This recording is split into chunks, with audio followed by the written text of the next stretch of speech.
राधे राधे मित्रों, स्वागत है आपका आपके अपने YouTube चैनल पर। राधे राधे मित्रों, अक्सर हम कई बार ऐसे ट्रैक में फंस जाते हैं जहाँ से हमें कोई रास्ता दिखाई नहीं देता कि हम क्या करें, कहाँ जाएं, सारे रास्ते बंद हो जाते हैं। तो अगर आपके साथ ऐसा है तो इस वीडियो को पूरा देखिए। जहाँ मलमास को भी कोई रास्ता नहीं मिल रहा था, फिर वो भगवान विष्णु के पास गया और भगवान विष्णु उसको गोलोक धाम में भगवान श्री कृष्ण के पास ले गए। भगवान श्री कृष्ण जी ने उसको क्या दिया आप सोच भी नहीं सकते। ठीक ऐसे ही आप महापुरुषों की शरण में जाइए, गुरु जी के पास जाइए। अगर आपके भाग्य में जो नहीं है वो भी वो दे सकते हैं अपनी तपोबल से। और पुरुषोत्तम मास की क्वालिटीज़ क्या क्या हैं वो आपको इस वीडियो में पता चलेंगी। सिर्फ एक दीपक जलाने से और भगवान श्री कृष्ण जी का थोड़ा सा स्मरण करने से भी आपके जीवन में कितना परिवर्तन आ सकता है, इसको जानने के लिए इस वीडियो को पूरा देखिए। राधे राधे। खाली साधु न विदा करूं, सुन लीजिए सब कोई। कहें कबीर कछु भेंट धरु, जो ते घर पे होए। सभी इस बात को ध्यान से सुनिए, कभी संत को खाली हाथ विदा नहीं करना चाहिए। जो भी आप पर बन पड़े कुछ न कुछ भेंट अवश्य देनी चाहिए। ठीक ऐसे ही जब भी आप भगवान के या गुरु जी के पास जाएं तो खाली हाथ न जाएं। कुछ न कुछ भेंट जो आपसे हो सके अवश्य ले जाएं। सकुचाएं नहीं। कुछ न हो सके तो एक फूल अवश्य ले जाएं, क्योंकि उन्होंने सदा आपको दिया ही दिया है। इसीलिए आपका भी ये धर्म है कि कुछ न कुछ आपको अवश्य ले जाना चाहिए। वो थोड़ी सी वस्तु पाकर ही आपको अनंत गुना फल देंगे। आज 7वें अध्याय की ओर बढ़ते हैं। सूत जी कहने लगे, हे ऋषियों, जब विष्णु भगवान मलमास का अपार दुख देखकर और भगवान श्री कृष्ण को सब कहकर चुपचाप आसन पर बैठ गए, तो भगवान श्री कृष्ण ने भगवान विष्णु को जो गुप्त वचन कहे वो मैं तुमसे कहता हूँ। श्री पुरुषोत्तम बोले, हे प्रभु विष्णु, आपने बहुत अच्छा किया जो मलमास का हाथ पकड़कर यहाँ ले आए। इससे लोक में महान कीर्ति पाओगे। जिसको तुमने स्वीकार किया उसको मैंने भी स्वीकार कर लिया। इसको मैं अपने समान ही करूँगा। गुण, कीर्ति, ऐश्वर्य, पराक्रम, भक्तों को वरदान, मेरे समान सभी गुण इसमें होंगे। जैसे मैं लोक में प्रसिद्ध हूँ वैसे भी यह भी पुरुषोत्तम नाम से विख्यात होगा। लोग मुझे पुरुषोत्तम कहते हैं, इसीलिए इस मलमास को मैं अपना नाम ही देता हूँ। अब इसको भी पुरुषोत्तम मास कहेंगे। जो गुण मुझ में हैं वही मैंने इसको दिए। हे जनार्दन, तुम्हारी प्रसन्नता के लिए मैंने अपने सभी गुण इसको दे दिए। यह पुरुषोत्तम के नाम से जगत में विख्यात होगा और मेरे समान होकर सब मासों का स्वामी होगा। सब महीनों में ये ही पूजनीय होगा। अब यह जगत को पूज्य, जगत के नमस्कार करने योग्य होकर पूजनीय होगा और पूजने वालों का दुख, दरिद्रता, उनकी गरीबी का नाश करेगा। सब नाश इच्छा वाले हैं, मैंने इसको इच्छा रहित किया। मनुष्यों को मोक्ष देने वाला अपने बराबर मैंने इसको किया। जो कोई इच्छा रहित या इच्छा वाला इसको पूजेगा वह अपने किए कर्मों को भस्म करके निसंशय मुझको प्राप्त होगा।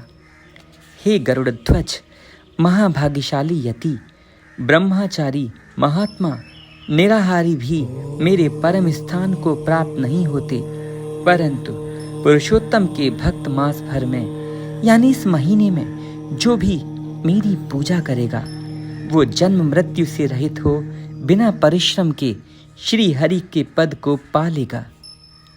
सब साधनों में श्रेष्ठ, सब काम तथा अर्थ का देने वाला यह पुरुषोत्तम मास स्वाध्याय योग्य है।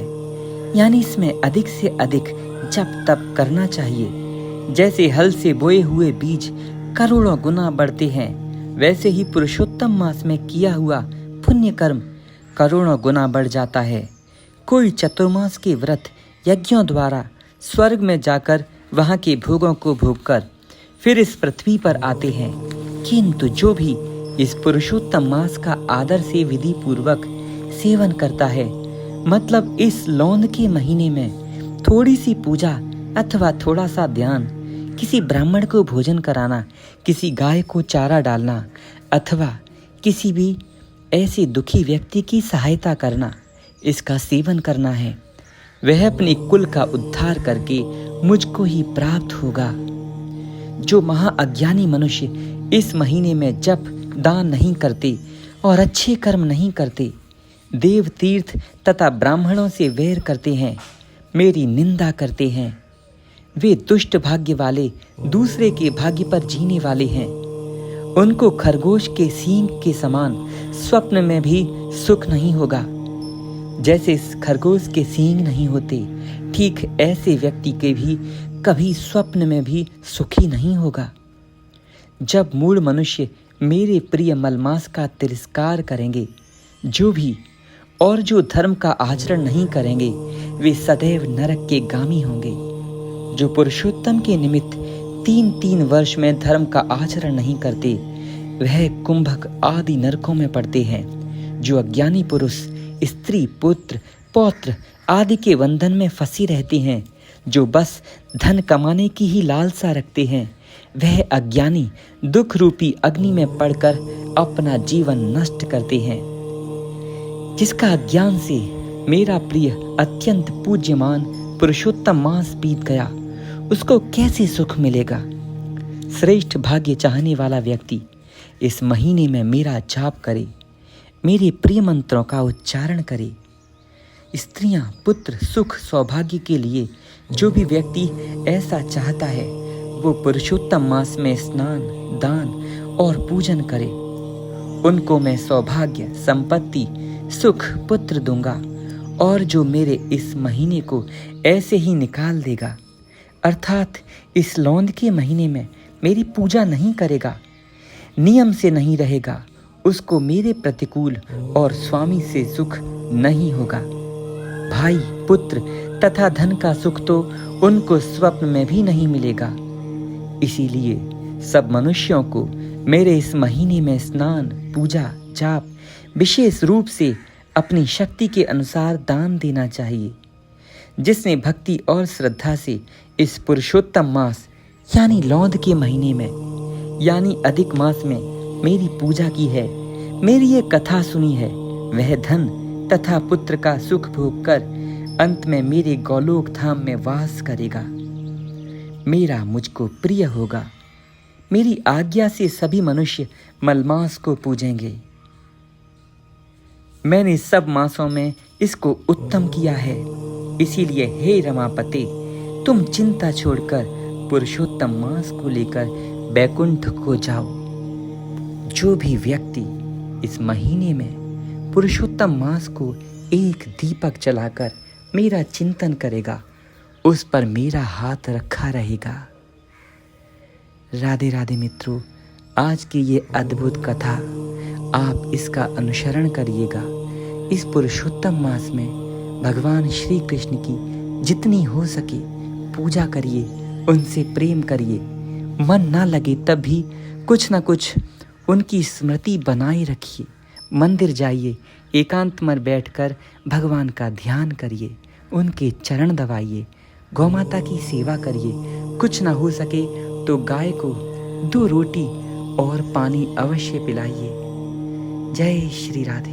अपने जीवन को आप स्वयं ही बदल सकते हैं। जब कोई रास्ता ना दिखे तो ये छोटा सा कार्य अवश्य करना।